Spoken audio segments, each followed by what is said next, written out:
All right, welcome to the podcast. Thank you, bro. Thank you for having me. I appreciate it. Yeah, absolutely. So we'll get started off where everyone does. Where did you get started in crypto and then NFTs? So when I first got into crypto, I don't know what exactly got me into it. That's not true. So in 2020, so I wore this shirt actually because to prep for Love this it. podcast. So Dogecoin, I bought in 2020 off a TikTok joke thing that my friend was like, "Yo, you're making a bunch of money. Just throw in a couple $100." And I was like, "Whatever." Threw in $200. Didn't think anything Nice. of it. Forgot about it. Deleted the app. Didn't even. And then a Yeah. year later, I started seeing it pick up. I was starting to get a little bit more into finance, investing. And then Devin texts me, he calls me, he's like, "Hey, dude, Dogecoin's like up like 50,000% or something." And I was like, "So?" He's like, "You bought some." And I was like, "Oh my God." And so I re-downloaded the app and I was like, "Oh my God, I'm up like 10 grand." And I didn't know what to do. That's awesome. So that's what started it for me. I started researching, learning about dollar cost averaging, exit strategies, and I was just like, oh, and so I did that, did very, very well. Dollar cost averaging my way out of that, and that was kind of my launch pad into crypto. And Okay. then from then on, I just kind of just got obsessed with it. I couldn't believe I made so much money, and I was like, okay, well, I need to utilize this big bag that I just made and just learn and figure this Yeah, shit out because I don't want to be struggling for money my whole life. So that's pretty much how the launch pads got started. that's fantastic. So when did NFTs kind of get on your radar? So when the market crashed in May for Mhm. crypto, I that was like a wake up call to me that I didn't know as much as I thought. I was like, damn, like I've never actually experienced a crash before, but it got me excited because as everyone should know with crypto, you should not use money that you need to pay for bills and shit like that. So I got lucky. That wasn't money I needed. Yeah. So I used that as a learning opportunity. Got like crazy obsessed. When I say crazy obsessed, I mean for 7 months, I I did NFTs and crypto for 15 to 17 hours a day. I would sleep every other day for weeks on it. It was really, really unhealthy, but I just soaked in everything. Yeah. And with NFTs, I got in started somewhere in April or May, somewhere around there. I Oh, bought a that's couple fantastic. NFTs. Yeah, and I got really obsessed with that. I bought one or two, and I was just like, yo, this is dope. This is way better than crypto. I like how there's like a communal aspect here. Right. It's fun. And there was no YouTubers at the time. There's nobody talking about NFTs. So I had no one to look for. And Yeah. so I just taught myself everything and just learned it. And then now I'm here like a month or so ago when I started my YouTube.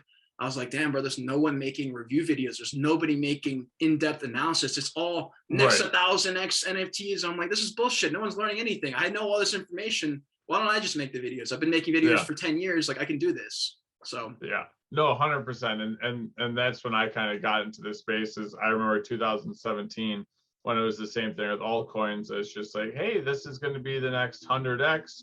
Walton coin. It probably someone from the Walton family is involved, and it's just a bunch of hype and stuff like that.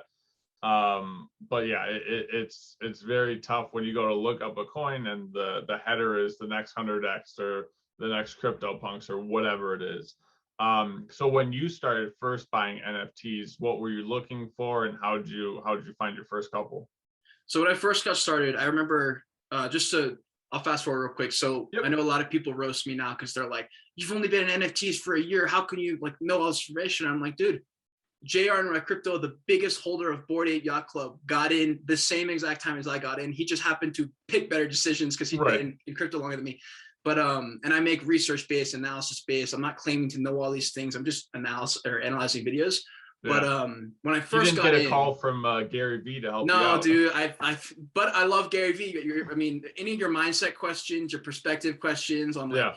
life stuff, Gary Vee is my man. I attribute literally everything in my entire life, mindset wise. He saved my fucking life so many times with just his content. So big fan Yeah. of Gary Vee. We'll definitely get to him. But as far as NFTs, when I first got started, I was looking at Alex Becker and Journey Crypto. Those were the only two people that knew anything about NFTs. So I was just kind of obsessing over everything they did. I would watch their videos one time at 1x speed. I'd watch it again at 1.5x speed, and again at 2x speed. And I watched it 3 times every single time.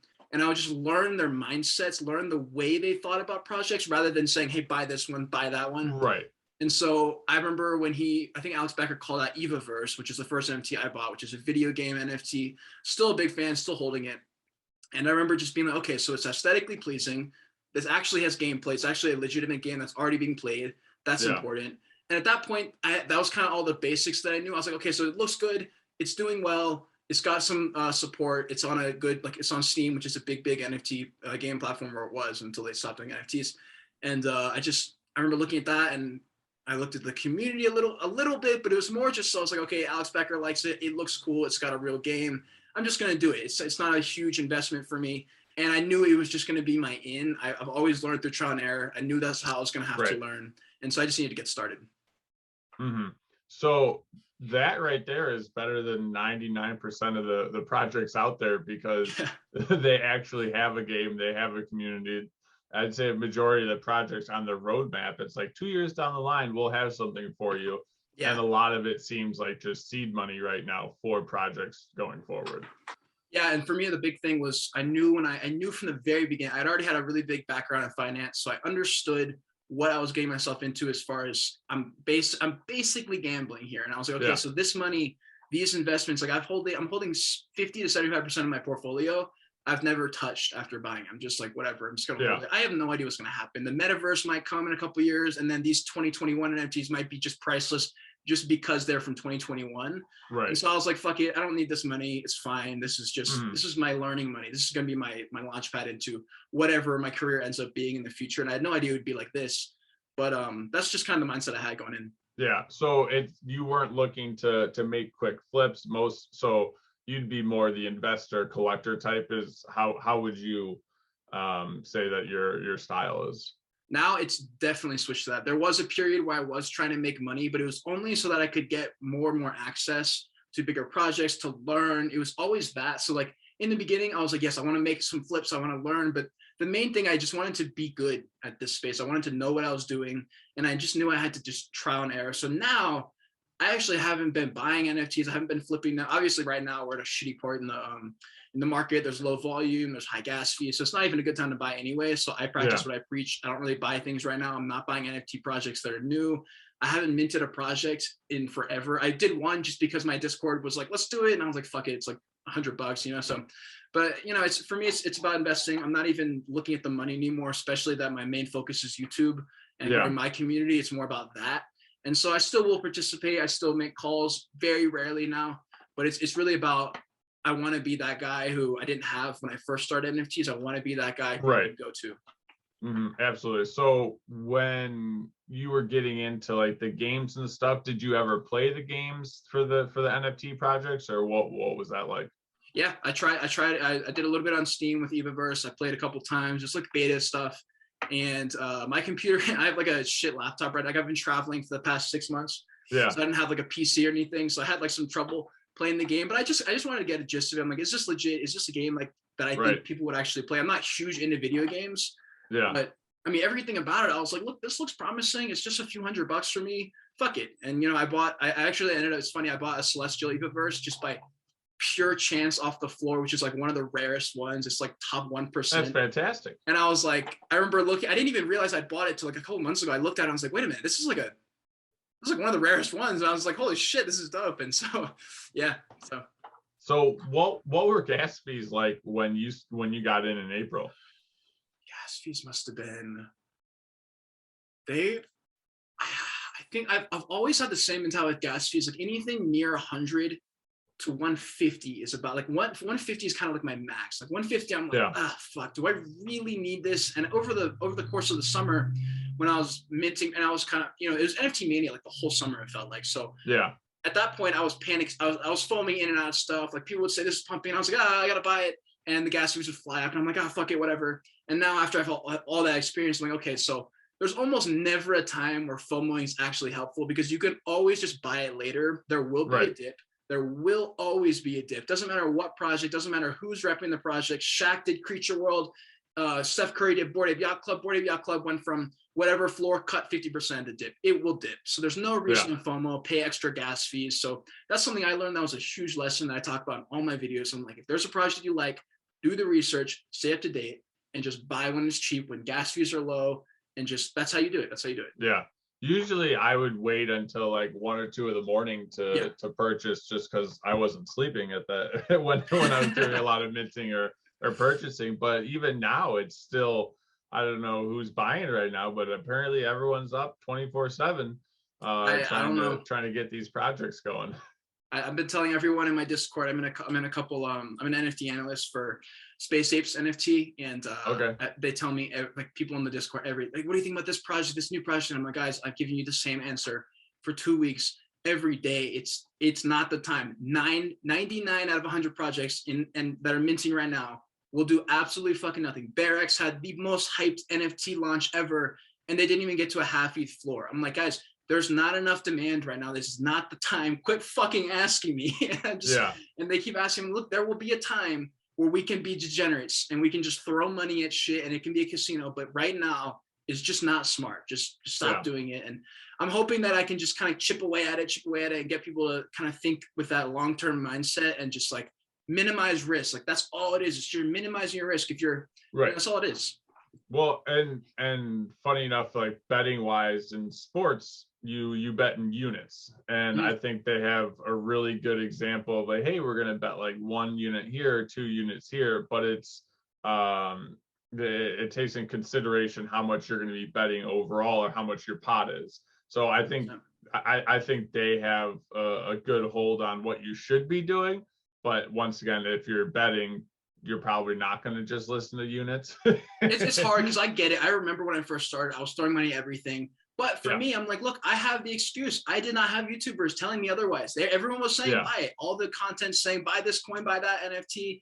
And I'm like, look, dude, you have me. I'm telling you the facts. I've already failed. I've literally lost all of my money. I lost so much money in NFTs, like so much money. I'm pretty sure I broke even. I mean, after I started investing right, I'm pretty sure I'm finally back up to like balance of 0 probably. But I lost exorbitant amounts of money through stupid shit. Probably a lot of gas fees where I lost most of my money because I was filming in and out of stuff. And you know, I would list it and then unlist it and then list it again. And I'm paying $100 each time. And so I'm like, look, I made all the mistakes. You have no excuse to make all my same mistakes. I'm telling you, it's not going to work.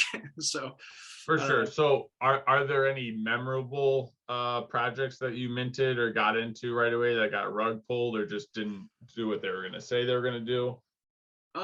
No, I've never been rug pulled. I've always been I feel like I've always had a natural spider sense of projects that probably would do well, or at least will not just fucking screw everybody over. So I've actually never been rug pulled now that I think about it, but I have had projects where I bought in so excited that it was going to, like, I don't know, do something crazy, and it just did nothing. And I was like, what the fuck? I was freaking out, and like I bought it and 2 weeks later nothing happened. And I'm like, what happened? And so I've had a few projects like what is it, like lysergic mushrooms was one that kind of just I was really excited about. Nothing happened. What else? I can't think of any specifics, but mainly for me, the mistakes came because I bought it at the wrong time. I just bought when it was just low volume, high gas fees, and I did that repeatedly until I started realizing, like, that's how you don't win. That's how you don't win. You pick the wrong time. So when you have sold, how did you know it was the right time to sell? And like, did you have a plan beforehand, or how did you go into that? I learned through trial and error. They're selling at the wrong time multiple times. And then I had a couple opportunities where I sold correctly. I sold when we were going up. And that's when I really, really started to understand the power of what investing really is. And you start to get out of the gambling mindset, the fuck it mindset, the degenerate stuff, which is fun for a 5% of your portfolio. And I remember when I first started, I was like, just fuck it, like just throw 20%. Like, what if you win? It's like you're not gonna win. It's just not gonna happen. If it was, then way more people would be winning, and that's just not how it is. So I remember I had a couple times where I flipped something for like a really, really big profit, like $5,000-$10,000 I think profit, and then I would buy into another project, and I fucked up a few times because I would use that profit and then do something dumb with it. Like I would do a good decision and then fuck it up, and I'm just like, no. And so now I'm at a point where I've made all the mistakes, and so yeah, it really just came from me messing up every time. So do you have like for me, or a lot of people talking about NFTs, are like, hey, if you're gonna get into a project, buy 2 or 3 that, like, if you really believe in it, and then sell 1 or 2 of them for profit, and then kind of hold on to it. But now that's getting pretty expensive. So would you say be pickier or buy less, or what would you suggest there? I still like that idea of buying a few. If it's a project you like, I think it's a combination. You picky, very picky, right? And then especially in a time like this, you want to be picky. And yeah, I still say buy 3. That's my magic number, because I say if you want to minimize your risk, you sell the first one, when you get 2 or 3x, whatever, sell that first one, just keep yourself safe, play with house money. And then you have 2. And then that's when you start to say, okay, now we can kind of say, like, play the game a little bit. If this is really, really high, like maybe if you want to take the profit, or if you want to wait and see if it goes to the moon. And then I always say hold one long term, especially as a project you like my bio pills. I'm probably never going to sell them. I like that project. I think it'll do well. And for me, that few $1,000s that I can make right now is nothing compared to what I think it'll be worth in 5-10 years. Right. So when nowadays, when you're making videos, when you're doing stuff like that, when you see projects coming out, what are the couple things that you're looking for? So, and a lot of my reviews have taken off really well, and so people are really liking the reviews. And a lot of views lately, by the way. Dude, it's been crazy. I never in my life thought I would ever catch the algorithm. I never thought I would get it. I was always like, why the fuck, this is such a good video. Like, why won't it take? And I guess it was just that I wasn't in the right niche. I wasn't in the right solving a problem part. So I finally filled that space. But I mean, for me, the team is really, really important in ways that other people aren't thinking about it. So everyone says, have a good team, a capable team. And I don't think people really think about what that exactly means. I think those are buzzwords that people are using because everyone knows. You have team, community, like everyone knows the words. 300 years of experience on this team. Exactly. But like the team, like there's small, subtle things, because I've been on Space Apes team, which is a pretty successful project actually, that I got into the whitelist a long time ago, got emotionally invested, and then started to like research the project, ended up joining the team later on. And I have been talking with their team, like with the strategy and the branding a little bit. And I'm like, okay. And I've done really well with my branding and my community and stuff. So I've learned that something that's so overlooked, is actually painful, is how engaged the team is with their community. Because the number one thing, and I will say this till the day I die, that I've not heard any single fucking, even my favorite NFT influencers, Journey Crypto, Elio, Alex, all those guys that know everything, they're just in a different ballgame. They've got different level money. They don't fucking care. They don't make their money off YouTube. They don't make their main money off NFTs. So for me, the team engagement with the community, what you need to focus on if you're an NFT project that's new, is getting your holders, getting even people that aren't your holders, to literally fall in love with your brand and fall in love with you. Danny Cole is doing an amazing job with Creature World. I'm not a holder of Creature World, but he's doing an amazing job. People fuck with him. He threw a party. He's hanging out with the people. He's talking to them. He's being transparent. He's showing behind the scenes. He's doing all the things that where you're like, yo, I want to be part of that group. I don't care about anything else. That's, if you can cultivate that. I mean, Gary Vee does amazing. People want to just be around Gary Vee. They don't give a fuck what he's selling. They don't care what he's trying to say. If it's Gary Vee, I want it, you know, and that's all it is. It's just branding. It's just branding. So the team is easily the most important thing, and keeping everyone in the know of what's going on, treating people like family. That's really the biggest thing for me, honestly. Yeah. So do you think it's difficult with these 10,000 piece projects, or is there a number that you'd rather see? Just because a Discord on most Discords, even if they have 30, 40, 50,000 people in the Discord, maybe you see a couple hundred in there daily. Do you think there's a better number instead of 10,000 pieces for NFTs, or what do you think on that end? I actually never really thought about that.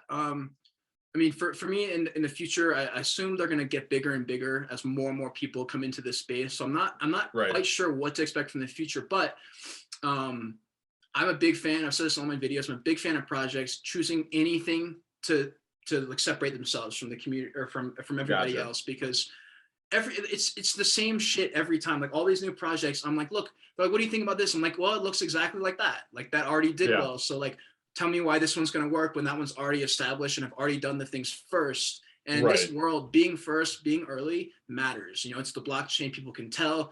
You can see when something's copying the other, right? So when you're the first to do something, it's important. And so every project is 10,000, or it's 8,888, or it's 9,999. And I'm like, I think maybe we look too much into that, because I don't know if that really matters, but it is true. I mean, in a Discord of thousands of people, there's only maybe a couple hundred. I mean, we have in my Discord a few hundred, but there's probably 50 that are super active in there every day. And that's massive. That's huge. Like I would say, on my sidebar, I probably have like 50 or 60 Discords, and I won't even go and look through the announcements and for a lot of them. I just go see how many people are actually talking, and it's really it's not a huge amount. Like the biggest thing for me is getting into the discords with the, hey, you have to hold their NFT and then you get to talk to those people.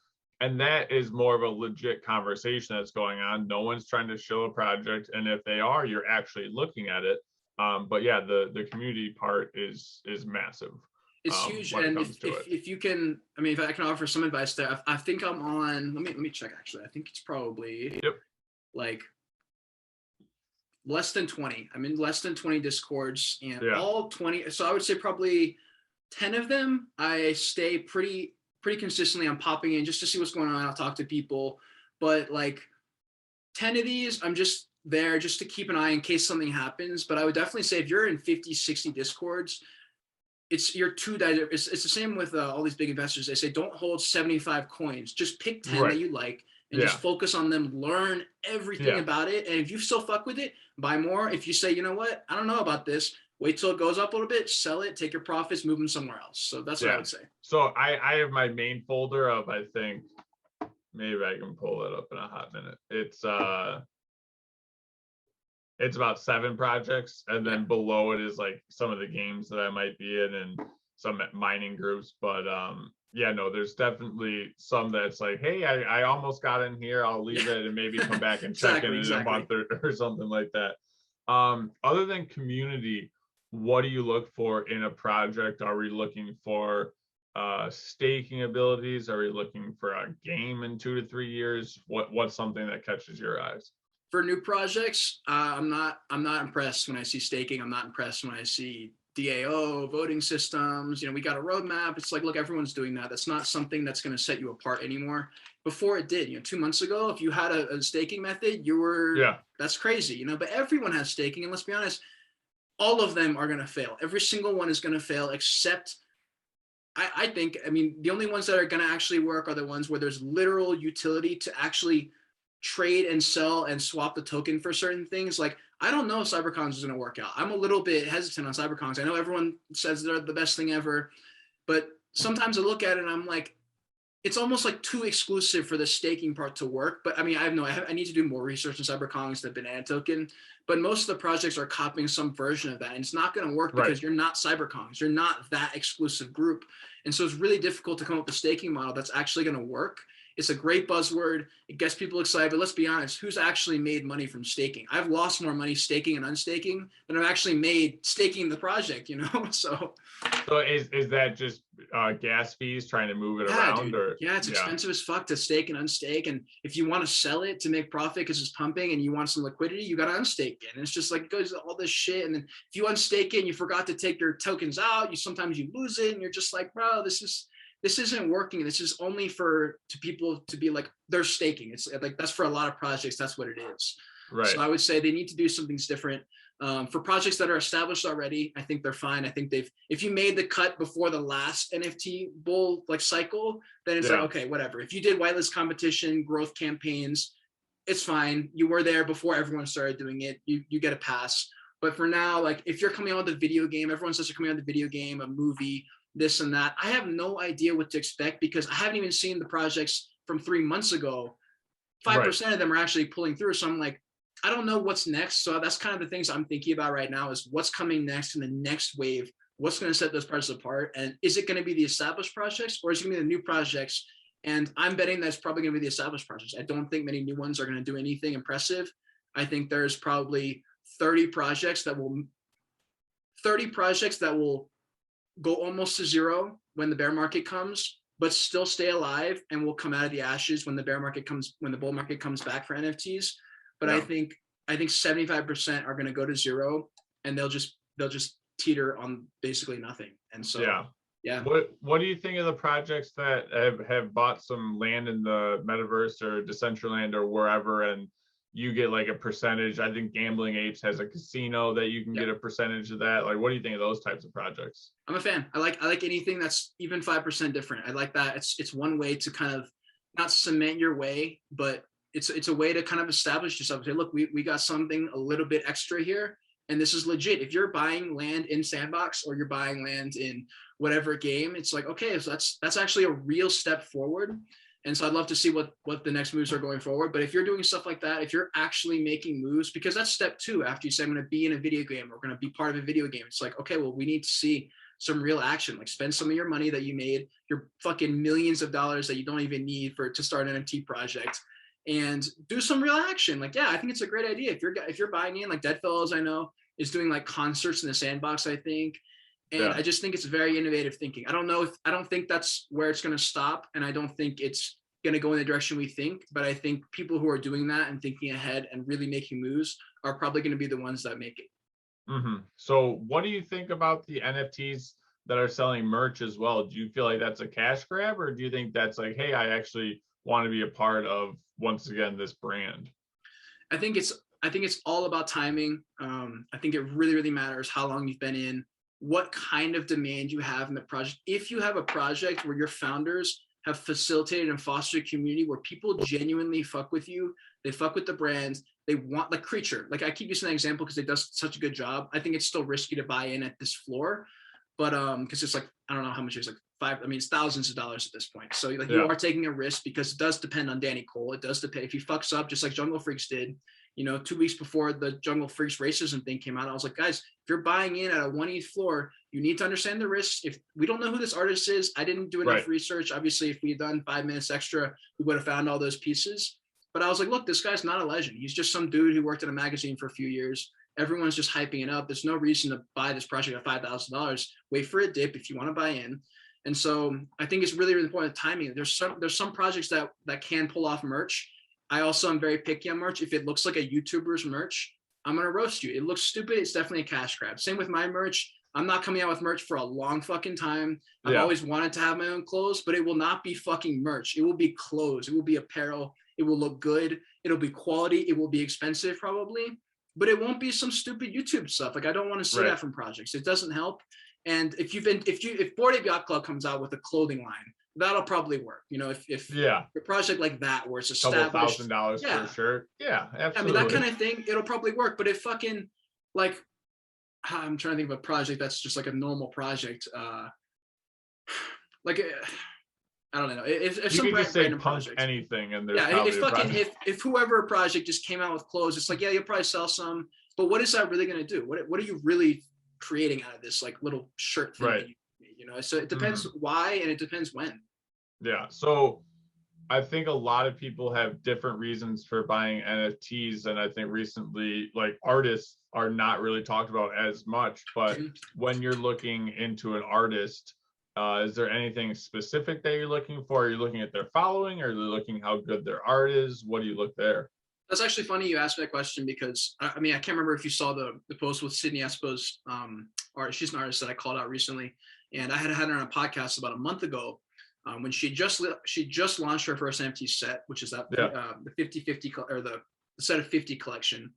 And I remember on the podcast, that was before I was on SolC. I didn't even like the Solana blockchain really. Yeah. And she was like, I really like this. And we were talking, and I was like, well, she seems like a really, really creative person. Her and her brother started a video production company from zero. They taught themselves all this stuff through these like courses that I've seen online, but they actually did something with it. She has some work ethic. She understands NFTs, because I picked her brain a little bit. Because at this point in the podcast, I was like, okay, maybe I'll buy one. It's like $20. Let me see who this girl really is. So I started picking her brain about NFTs, see how much she knew, see how savvy she was. And I was actually really, really fucking impressed at the end of that podcast. And I remember taking my headphones off and being like, wow, that was a really, really intellectually stimulating conversation. I think I'm going to buy her NFT, and I really fuck with it. It's something I've never in my life seen anything like it. I compared it to a Yu-Gi-Oh card on the pod. I was like, it looks like this Yu-Gi-Oh card that I've seen, but I've never seen anything like it. And so a week later, I had kind of forgotten about it. And then like it popped up on somewhere, and I was like, oh, fuck, I was supposed to buy that. So I made the Phantom wallet, bought it. And then I really started to look at it, and I was like, man, this is actually really, really interesting. And so I started looking at some of her content, started to talk to her a little bit, started to pick her brain about just extra steps to see what her goals were, if she was looking to dive into this for real or what this was. And after some conversation with her and her brother, talking about strategy and branding, I was like, man, this girl seems capable. She's driven. She has experience. She's really fucking creative, and she understands delegation. She's not doing all the branding and marketing stuff herself because she's phenomenal. Yeah, and so she also saw all these good signs. I was like, look, it's amazing art. I see all these good signs. It's $20 fucking. That was the biggest thing for me. It's $20. There's no risk here. Yeah. Fuck it. I'm buying 7 and I'm going to tweet about it because I think this is going to do well. I tweeted about it. I don't have a crazy Twitter. My Twitter is not the reason that shit blew up. I pointed, like Fidel says, I don't know if you know Fidel everywhere on Twitter. He's a big NFT photographer. He told me about like raising other artists up, and like he gave me a platform. He bought my NFT set, tweeted about it, blew up. That was my launch pad. And I was like, look, this is what I think he did for me, except I think this girl is going to blow me fucking out of the water. I think this is going to be way bigger. So I tweeted about it like the end of October sometime.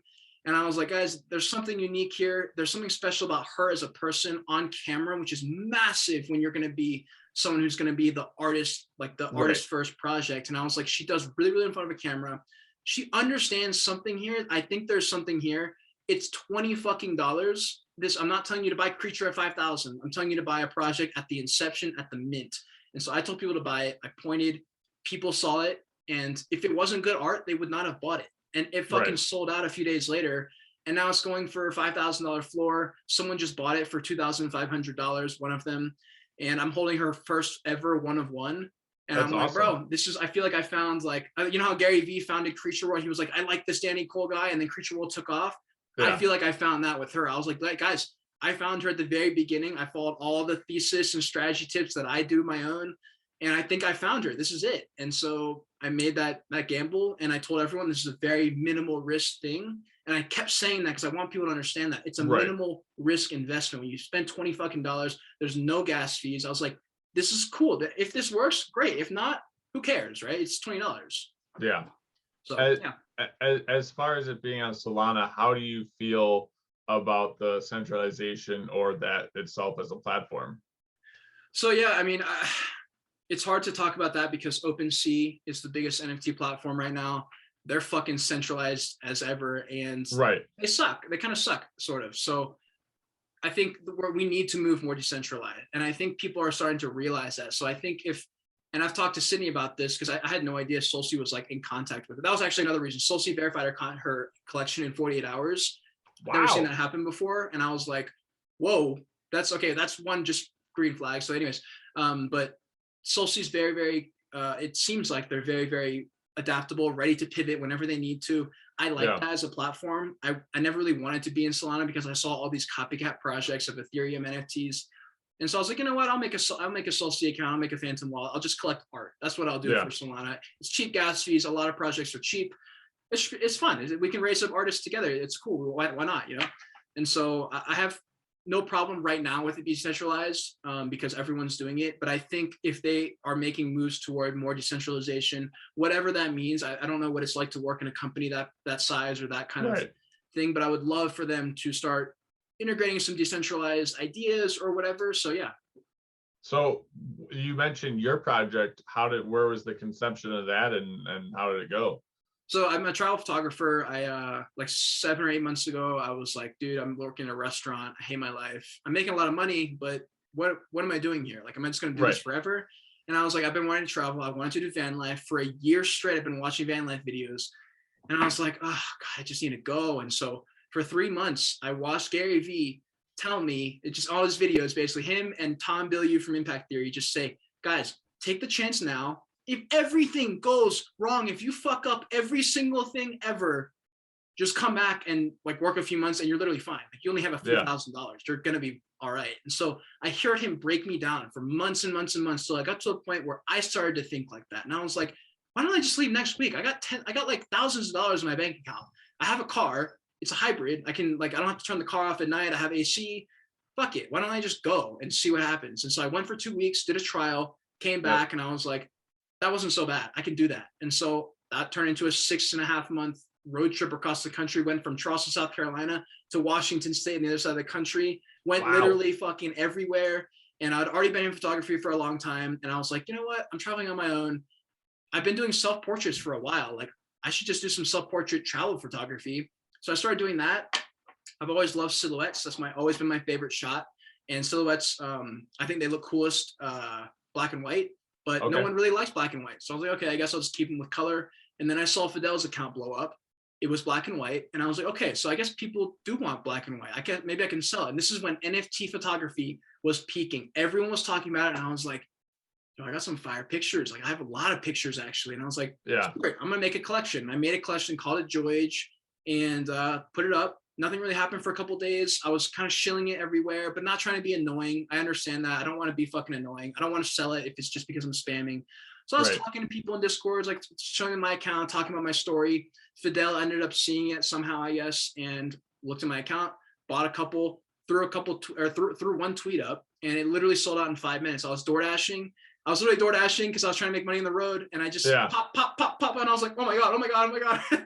And that was literally the launch pad, dude. I had already prepared though. I say this in my videos, prepare in advance, prepare like you're gonna blow up, you know? So I already had my Discord set up. My Twitter looked like an NFT creators, like everything looked right. And so when it happened, I was like, I don't have to do anything. I'm ready to go. And so when it happened, I just continued on my shit. I just ramped it up. I went from doing NFTs 6 hours a day to 20 hours a day kind of thing, you know? And that's really where it all started for me. That's fantastic. So how did you price it? Was it the 0.05 that most people do it at, or how do you price your own artwork? So at that point, I had no experience selling NFTs. I had no idea what to expect. I put it at 0.03. So I think that was about $100, maybe something like that. And I thought that was fair. I was like, I think these pictures are worth $100. I mean, I had no idea what the market would look like. I mean, Fidel sold his at like 0.06 or something like that. It was like $100, $200. And I was like, look, if it's good art, people will resell it. I'll have a royalty on it. I got like, I think it was like anywhere from 7 to 10% royalty. I forget what it was, but I was like, $100. I think that's totally fair. If people really want it, $100, I think is healthy. And so I priced it there. And at that point, I had no experience really with selling. So I thought that was good. I still think that when you're first selling an NFT project, I know you think you're fucking good, but I feel like you still have to earn your way in. Like with anything, like photography, you have to earn those hours. You know, I think you still have to, in the NFT space, just because you're good, unless you've already put in the work of 20 years of photography and you've already been selling, then obviously you're gonna have a different kind of story. But if you're someone new, you've never sold a project, bro, don't think you're the king. Like, don't sell your shit. Like I see so many new artists right now shilling me on their first NFT project, and they're like, it's only 17 Ethereum. I'm like, bro, who the fuck do you think you are? Like, I was like, are you kidding me? That's fantastic. And Fidel sold his second collection at like 0.1. I'm like, dude, this is not about money. Like, it's about community. And Gary Vee says, if you foster your community and you get people to love you, you will not have to sell anything. You will not have to market anything. They will do that for you. And I believe that. And it comes from a genuine place. Yeah. So when you, from the time that you got the photos or took the photos, how hard was it for you to upload everything to OpenC and actually get that started? It takes about 30 seconds. And I've showed a few people on my Discord who wanna do their own NFT projects. They're asking me about the minting process. And I was like, hey, you pay like an upfront gas fee for, I did it on OpenC, so if you do it there. So I said, yeah, you say click create. You literally upload the picture from your camera roll, like from your phone. That's what I did. I was in a parking lot, a Walmart parking lot. And I literally just manually uploaded 20 photos, priced it. It was nothing. It was absolutely no costs. I just paid the first fee at the very beginning to list projects. And from now on, I can literally listen. I screen recorded one because my friend was like, I'm having trouble. And I created an NFT in 30 seconds on my screen recording and sent it to him. Like, this is how you do it. It costs nothing. And I think it's a lot easier. Once you just like open it up and click a couple buttons for yourself, you'll go, oh, shit isn't so bad. And that's with everything in life. You know, you try it and you finally make that jump and you realize, damn, it's really not that bad. It's like, as soon as you get in, you're like, oh, now it's just, what do I do next? It's not, oh my God, this is so scary. So it takes 30 seconds to make an NFT. That's fantastic. So for your own projects, have you put out any more projects? Are you trying to go 2, 3, 4? What are you kind of looking at for yourself as a project? So for me, there will more than likely be some type of NFT project for me in the future, but it's going to be way, way, way later down the line. Same with my my clothes that I want to do. I want to focus on building my brand, the community first. But I do have one more photography NFT collection. I don't really talk about it because I want people who find that project, because it's still not sold out. It's kind of like, I guess it's sort of still, I still tweeted about it at the very beginning, but I had like 200 followers. So like no one really heard about it. I sold a few and I was like, whatever. And at first I was like, man, I hope this sells out quick, because that's like a few $1,000s that could really help me. Right. And then as my brand started to grow, my YouTube started to pick up, I was like, actually, I kind of like that it hasn't sold out. It's kind of like a secret thing for like the people who really fuck with me, who want to see if I have an NFT, because it's in all my links. Like you can find it if you do like 5 minutes of research. But that one's already up. It's my prequel to the Joyage. It's all the photos leading up to my eventual departure for this trip. And it's actually a really, really special connection or collection for me, because I can remember the anxiety, the fucking just being so scared. And I can remember seeing all these pictures, and I can just see the growth of me going from scared to just more and more confident to being like, I'm about to leave in a couple days. And it's a really, really special connection or collection for me. So it's kind of saved for people who fuck with my brand. That's very cool. So for you right now, you said you're doing a lot with your YouTube channel and stuff like that. Are you working with a lot of projects right now, or just a couple projects, or how does that work? So as far as like other projects to collab with and Yeah. advise and stuff, yeah. So I have like, I think there's 2 projects I'm advising right now, just not being paid or anything, just popping in. If they have questions, I answer them. That are very, very fucking early. Like I'm talking like less than 100 followers on Twitter. Nobody knows who they are. I'm not talking about them yet. I'm just making sure they're doing things right, timing things right. I'm like making sure that this is a project that I'm okay putting my name on. And so how did they find you? They just messaged me. Like one of them commented on my Twitter, like some post, and I clicked on his page by accident, and then saw he had like a weird looking profile picture, and I was like, that's kind of cool. I like that. So I clicked on it, and then I like went, and then he joined my Discord or something, and I forget exactly what happened, but basically I was like, holy shit, like you're launching an NFT project in a couple months. Is that your NFT? And he was like, yeah. And I was like, that's actually very cool. I was like, I want to be part of this process. Just keep me in the loop. I'm not going to take over the project or anything. Just keep me in the loop. Let me know what's going on. And then one project is coming out later is they basically just, I think he just DM'd me on Discord, and he was like, hey, do you remember me? And I was like, yeah, I actually do remember you from a Discord from a long time ago. I recognize his username. And he's like, look, I'm on an NFT team for this upcoming project. They've actually got these pretty notable people. What do you think? And I was just like, well, like send me some more details. And so he sent me more details. We talked about it. And I was like, look, I like it so far. Just keep me in the loop. If there's a deal we can make down the line for some whitelist opportunities or whatever ends up being, let's make it happen. But I talk to them each time, and I make it very fucking clear. I'm like, look, I will not show your project. I will not make a video saying you need to buy this project. It'll be just like my review videos. I'm going to pick apart your project. I'm going to roast you where it sucks, and I'm going to compliment you where it's good. And then I'm going to tell people, here are the risks. Here's where you can minimize your risk. If you want to buy it, here's the opportunity. And then I'm going to tell them in the videos, beginning, middle, and end, and all my tweets, this is a collab project. I'm working with this team, or I'm being paid by this team or whatever. I'm being very transparent. I tell them all that in the DMs. I've screenshotted them. They're on my YouTube, so no one can like be like, this guy like screwed us over. I'm like, look, it's all right there. I'm not doing this the wrong way. I understand. I've watched YouTubers my entire life. I understand how this game works. I'm not going to be a sellout. That's not what I want to do with my YouTube channel, because it never works, dude. Like Gary Vee is an example of that. Like it does not work to be a sellout and be a piece of shit. It always comes back to you. So so like 2 or 3 projects. When it comes to influencing and stuff like that, I spoke to a couple. I found the guy on his Instagram. And I was like, hey, like, what are you getting paid by a NFT project right now? And he's like, about 25 to 50,000 to run a promotion for him. What? And one promotion? So like a marketing schedule. Oh, okay. So I'm like, well, that's not too bad. But now I know everything that you're posting is your. Well, one thing it shows me is that projects got a lot of money to throw around, and I'm like, all right, that's interesting. That doesn't automatically mean it's bad, but like they're throwing a lot of money in there to get on your page. But when did you start seeing or hearing about that kind of money being thrown around in the TikTok, YouTube, and world like that? I mean, I've always known that brand work and collabing with other companies. I didn't realize the extent of how much. I mean, if you're some dude with 1 million followers, like you can ask someone for $100,000 for one video. Like those numbers are like, people on YouTube can be making up to $1 million a month. Like that's not a joke. It's not even far-fetched. So I understand that part. And I know that NFT projects, if you mint an NFT project and there's 10,000 avatars and each one's going for anywhere from $100 to $400, that's millions of dollars they're making right there. They're going to spend some of that on influencing. And I understand all that. For me, if they spend too much money, if I see that they're shilling, what's it called?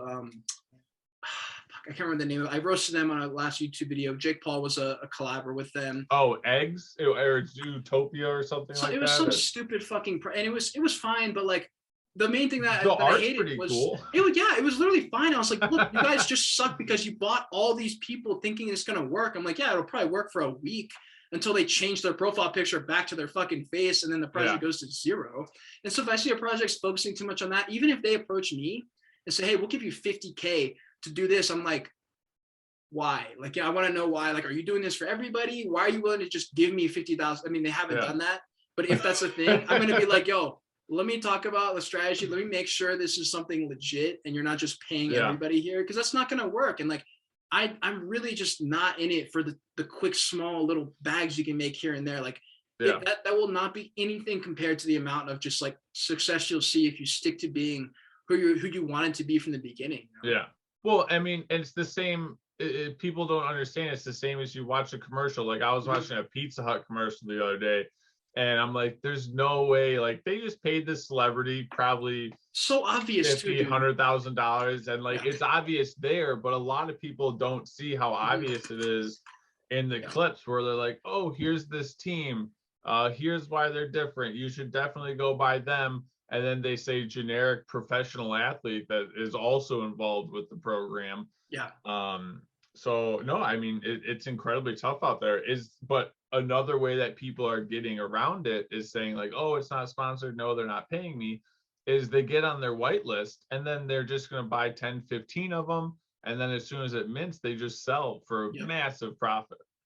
Yeah, and I hate it because like I've just seen like my whole life I've been like an observer. I've been a loser for like most of my life.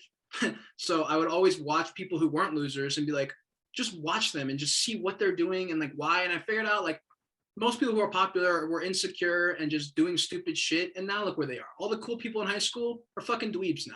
The people who like stuck to their guns are good people, were nice. The nerds, those are the people killing it. Those are the people who are like, you know, like having like the best time in their life because they aren't like focusing on the stupid stuff. Like they're focusing on what matters. And it's just like, it's so painfully obvious when I see sellouts. It's so painful because I've seen it my whole life. I've watched YouTube my whole life. I can see when there's an ad. It's so obvious. And I've always been like, dude, if I ever in my life had a platform or a community or supporters, that would be the last thing on my mind. Like, it doesn't even make sense to screw them over. Like, they're literally going to help you. So how in any way does a $20,000 bag help you in the long run? So for me, it's obvious. And that's why I talk about it on my videos. I'm like, look, with ads, like there are certain things you can look for where if some of those check out, like you can pretty much bet it's going to be an ad. I mean, 95% of shit on social media is paid stuff. It's just true. Yeah. I just try and shed light on it. Yeah, absolutely. And so my wife's an influencer as well. Oh, no way, really? Yeah, well, so she's on Instagram and TikTok, but it's we like to make the ads painfully obvious. It's like, hey, obvious, like it's sponsored, so on and so forth, but it really hasn't, like, so she does cleaning and organizing and stuff like that. And like, hey, like, yes, we got this dishwasher for free, but we're going to tell you about it, like what's good, what's bad, and whatnot. But once again, for the crypto or NFTs, it's not so much because everyone's trying to make a quick buck. Everyone wants that 100x right away.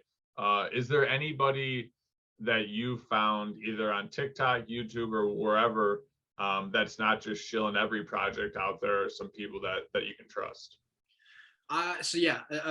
So real quick, I want to hit on, I have no problem with people taking paid promotions. I will take paid promotions. I will do brand deals. I will do sponsors. I will do all those things, but it'll be very, very known. It will be very, very just transparent. I'm gonna put some screenshots. Like when I do an ad, I'll have the screenshots of the conversation saying, this is what I'm getting. This is what the deal is. Let's do this. I'll have all that out. And I'm going to communicate like before an ad, because people get roasted. Like, oh my God, you're taking ads. Like, I thought you were like, blah, blah. And now you're doing ads. It's like, dude, how else am I going to make money? Like, I'm going to be very transparent. It will not be some stupid thing. And so as long as you do that, I think there's no problem with that. The people who support you, who really fuck with you, those are the people who matter. Like your OG supporters, your people in your Discord. They want to see you make money. Yeah, those are the people you care about. If there's people hating, like I just posted a Doodles video, all the fucking Doodles people who bought it, you know, the peak. Fuck this guy. He didn't do enough research. And then, dude, like the guy on the Doodles team just reached out to me to do a podcast. I'm like, guy, you're mad because you bought and you're holding the bag still. Like, look, it doesn't matter. That's not where I put my self-worth from. It comes from me knowing that I'm a good person, that I'm trying, and that my supporters know who I really am. That's what matters. And then what you said with projects or not projects, with influencers who are trustworthy and whatever.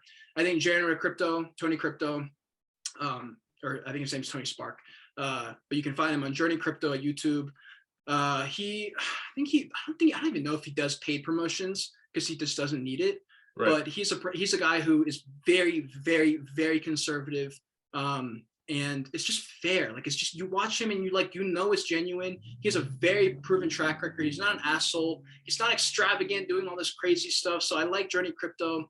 And then projects, I'm trying to think of influencers who do paid promotions that are trustworthy. I don't know which ones actually do, but I'm just gonna list a couple of YouTubers that I trust. Benjamin Cohen for any kind of technical analysis on YouTube, for just crypto in general. He's amazing. He doesn't even do ad revenue on YouTube, which is unbelievable because he's making so much content. He could be making millions of dollars doing it, but he doesn't. So I like that. He's very open about everything. And everyone who I fuck with, who I've seen long-term, have gotten the type of community that I'm looking for. Not all these newbies screaming when moon. I don't care. Like, I'll take you, but like, that's not who I'm trying to impress. And I've seen the people that I want to be like, and those are my role models. Tom Bilyeu, Gary Vee, Benjamin Cohen, those people I want to be. So I got to do the things that they're doing, and it makes sense. It works. So, and people fuck with them. So Benjamin Cohen, Janet Crypto, Alex Becker, I like how he's very just direct. He does not give a fuck. I like that he makes money somewhere else. So he's like, look, my YouTube videos are me just fucking around. He's like, treat it like I'm at a bar and I'm just talking shit. Yeah. And he's cool. I like that he's just transparent, and that's all it takes. And so there's only a few people on YouTube that I watch that I get that vibe from. I like I like NFT. What is it? The NFT verse on YouTube. I think he's good. I like him a lot. I like his demeanor. One other guy that I know does mainly like flips and whitelist competitions. His name's Dante Walker. I think he's cool. I've only watched a few videos of him, and sometimes he's a little bit late. Like, I don't even do flip calls that often, but I'm like way before him. Like, I'll make a call like a week before he does. So I'm like, bro, aren't you? But anyways, I don't want to talk shit. So like, I think he's good. I think he's genuine. I'm pretty sure he's genuine. He's very transparent about shit. So I'm gonna assume he is that. So I'm just gonna give him the benefit of the doubt. But besides that, that's probably it for. Do you spend much time consuming content on TikTok as far as NFTs and stuff like that goes, or you stay away from listening to those guys? TikTok, no. There's almost no information on TikTok that's going to help you. You just don't have enough time. Like, someone commented on my video where like, are you going to start posting TikToks? And I was like, look, I'll do my thoughts. Like, I'm not going to do clips though, because I can't clip. Like, you need to watch the whole video if you're going to learn something. You can't learn about an NFT project in 1 to 3 minutes. It's just not going to happen. Right. So for TikTok, it's all I see is calls. Buy this coin. If you had bought this coin last week, you would be up 500%. It's like, okay, and like, of course you can do that sometimes to just get some more followers. But if that's every video, then you're like, okay, now I got to wonder what your goals are here, who you really are as a person. So not much content consumed on TikTok. On YouTube, I did, but since I started picking up my content, I've realized like, I understand the fundamentals, and when you get that shit, you realize everything else is noise. All the fucking the bills that are coming out, the FUD, it's like, it is just noise. And when you understand fundamentals, you understand strategy-based investing, sticking with your convictions because you believed in them and not changing them because of a news article that came out, you realize that's how you win long term. Yeah. So when you're looking into a project, how much time do you think you're spending until you're going to make that buy, or what does that look like for you? So if I'm, especially for my technical analysis videos on my reviews, I spend anywhere from 3 to 5 hours just doxing everything. Yeah, I go deep because for me, it's only because I know if I buy this project, I'm more than likely never going to sell it. It's a project that I'm like, okay, I want to rock this as an avatar in a future game setting. Like, I don't know if you saw the new Facebook meta video where they showed some, so it was cool. And I was like, okay, if it's anything like that, I need to be sure that NFTs I'm buying are going to help me some way in that world. Right. And for me, it's not about the money. I've already seen like my future. I'm like, look, if I continue this content thing, I don't need to worry about making flips on NFTs. So my stuff has changed. My priorities have changed. I'm looking to really do deep dives. I'm actually going to get probably more into the team, because I've noticed on some of my videos, I rewatch my videos a lot to make sure I'm covering my bases.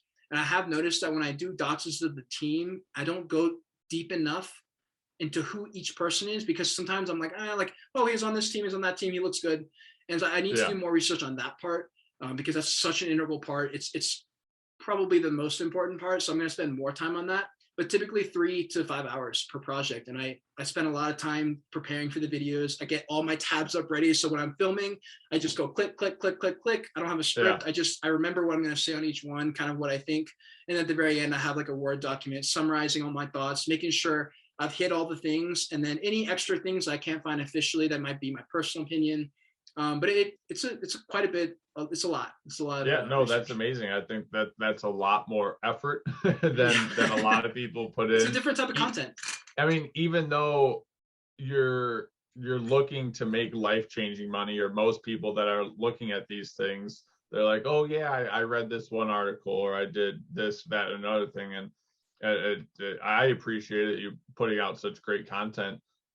Where can everyone find you at? So you can find me at Twitter at Cade Bergman with 2 N's, and I have my whole link. Pretty much all my socials have my link tree, and I have all my other accounts there. And then on YouTube, you can just type in Cade Bergman. It's pretty much Cade Bergman everywhere. Some of them have 2 N's on the back because the username was taken. Some don't. Just type in my name, you'll be able to find me. Awesome, love it. Thanks so much for coming on the podcast. Yeah, I mean, 100%. Thank you so much for having me. Absolutely.